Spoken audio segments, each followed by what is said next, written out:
Yeah, I think there's been a few things that have made it, more challenging. A lot of it's just kind of the changing society and the way things have kind of panned out. The magazine, when Hugh Hefner originally founded it, he was targeting younger males, and he was responsible for editorial. Well, over time, he was no longer a younger male, and that kind of made it maybe more challenging for him to target a younger audience that he was no longer a part of. And so that presented some challenges, I think, for the brand. I think also, at some point when you maybe over-license, and we did that in the United States. I mean, the company, over-licensed the brand in the U.S. to the point that it was a lot of tchotchke and souvenir-type product, and it cheapened some of the brand. And so we went dark in the U.S. about 8 years ago. We just stopped all the licensees to kind of clear the shelves and clear the decks, and have been reintroducing the brand through collaborations with upscale, partners. And that's how we're kind of re-entering the United States, because we kind of had to wipe the slate clean because of some overzealous licensing in the past. So you get a magazine that starts feeling a little dated because of the editorial focus. You get products that maybe, are not of the kind of quality level that they had been in the past and that they are again today, and these things can have an effect on the brand. When combined with just society changes, that can make it a little challenging, which is why we're having to reinvent this thing today. She's done that, Beyonce has done that. It pops up a lot because, again, it's an iconic brand.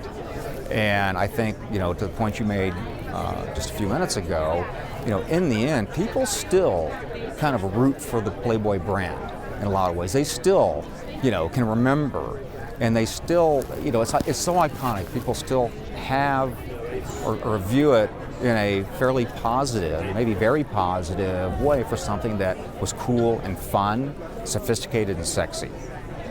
We did events this year to really kind of reintroduce the brand to a younger audience that hadn't been as familiar with it. Everybody knew what the icon was, everybody knows what Playboy is, but they wouldn't really know what it has stood for and what it stands for.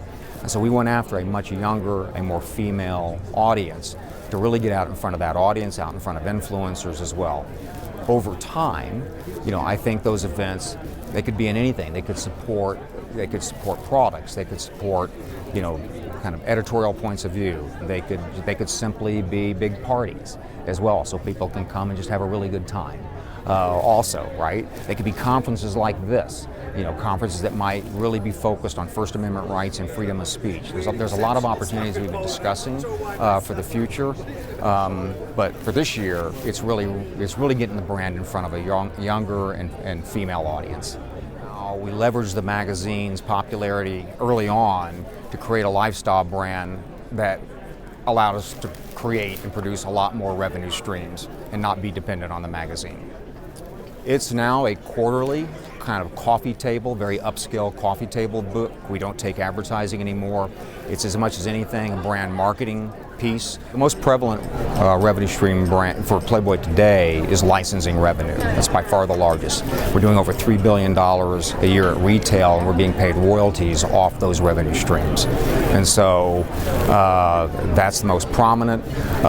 There's no longer any advertising revenue. We don't do that anymore. We have some subscription revenue to subscription content products as well, and we have consumer good products revenue. But today, it's licensing revenue on consumer products and experiences. No, listen, we still do a lot of content. We have a website as well, and we still have the magazine. We still do a lot on social media. So there's a lot of content still being produced.